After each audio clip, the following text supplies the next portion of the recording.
Olá, turminha, aula de matemática. Nós vamos abrir aí na página 95 da apostila, tá? Nós vamos fazer uma atividade sobre tabela e depois nós vamos falar um pouquinho sobre gráficos, tudo bem? Então vamos lá. Podemos produzir tabelas com informações do nosso dia a dia. Faça uma pesquisa com 5 pessoas de sua família ou vizinhos e pergunte o que elas preferem ganhar de presente: chocolate, perfume ou roupa. Depois registre com um risquinho o voto de cada uma. Então, vocês vão fazer essa atividade aí, é uma pesquisinha, tá? Vocês vão ver com 5 pessoas da família. Se não tiver 5 pessoas próximas, perguntar para algum amiguinho, manda o WhatsApp, tá bom? E aí vocês vão preencher aqui com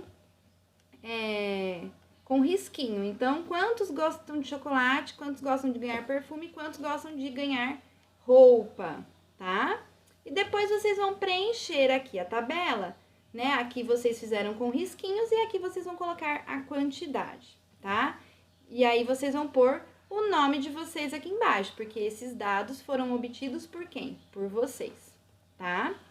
Então, façam aí, relembrem um pouquinho lá do que nós falamos sobre a tabela, né? O que a tabela precisa? A tabela precisa de um título, a tabela precisa de colunas e a tabela precisa de linhas, né? Esta é a organização da tabela. Tudo bem? Agora, lá na página 96, nós vamos falar um pouquinho sobre organizar as informações em gráficos, tá? Então, vamos ver como que funciona aí os gráficos. Lino fez uma pesquisa com os colegas para ver de qual cor de carro eles gostam mais. Cada colega podia escolher apenas uma cor de carro. Veja o resultado da tabela a seguir e depois preencha o total de votos. Então, olha lá. Azul foram 6 votos, vermelho 8, branco 2, preto 10, um total de 26. Esses foram dados obtidos pelo Lino, tudo bem? Depois, o Lino decidiu organizar os dados e para cada cor de carro pintou uma coluna. Veja, azul foram 6 votos, então ele pintou até o número 6. Vermelho, ele teve 8 votos, então ele pintou até o número 8. Verde teve 2 votos, então ele pintou até o número 2. Branco. Preto, ele teve 10 votos, então pintou até o número 10, certo? Esse modo de organizar informações chama-se gráfico de colunas. Ele tem esse nome porque é formado por barras verticais, também chamados de colunas. No exemplo, a altura da coluna azul representa a quantidade de votos que o carro azul recebeu. A altura da coluna vermelha, a quantidade de votos que o carro vermelho recebeu e assim por diante. Note que o gráfico deve ter título e fonte, assim como a tabela. Então, da mesma forma que a tabela, o gráfico também tem que ter um título sobre o que vocês estão falando e quem que colocou esses dados lá. Então, tem que ter esses 2 dados aí no gráfico, tá? Então, nesse caso, o título do gráfico é preferência por cor de carro e a fonte são dados obtidos por Lino, certo? Muito bem. Lá na página 98, olha só. Além disso, o gráfico possui eixos que devem estar devidamente nomeados. Neste exemplo, o eixo horizontal representa a cor do carro.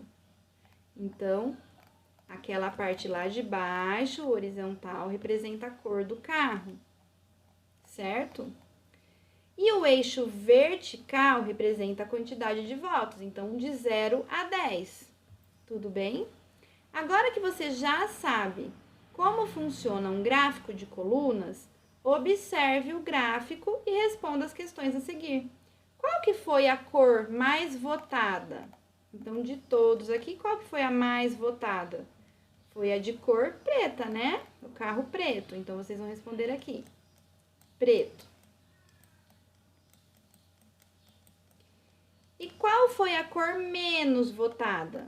Então, vocês vão lá ver que a cor menos votada foi a cor branca. Então, vocês vão escrever aqui branco.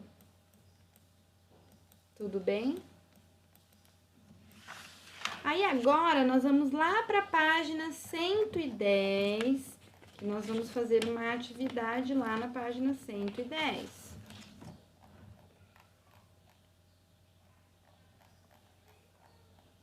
Vamos lá, página 110. Número 5.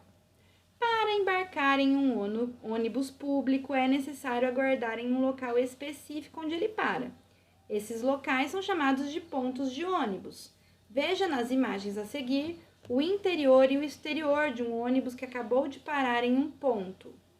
Então, vejam aí o exterior, fora do ônibus, e o interior. Quantas pessoas estão fora do ônibus? Vamos ver?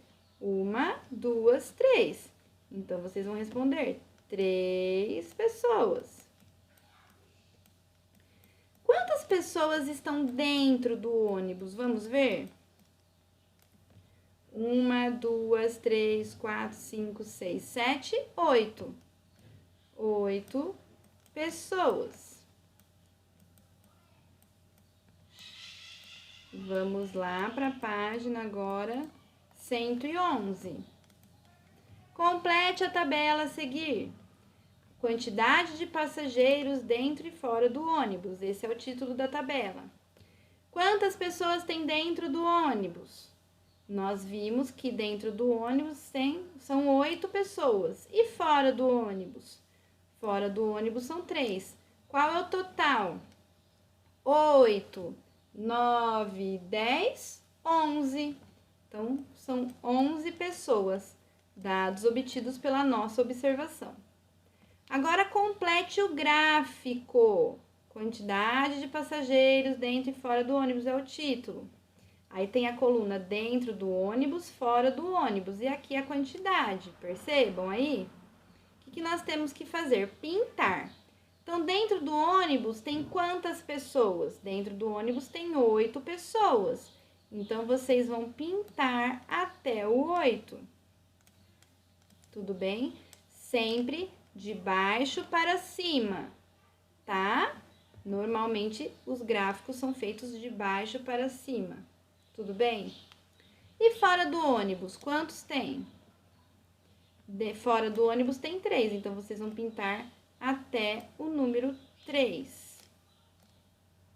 Pintem aí até o número 3. Tudo bem? Espero que vocês estejam entendendo. Na próxima aula a gente vai fazer um pouquinho mais de exercícios sobre isso. Um beijo para vocês.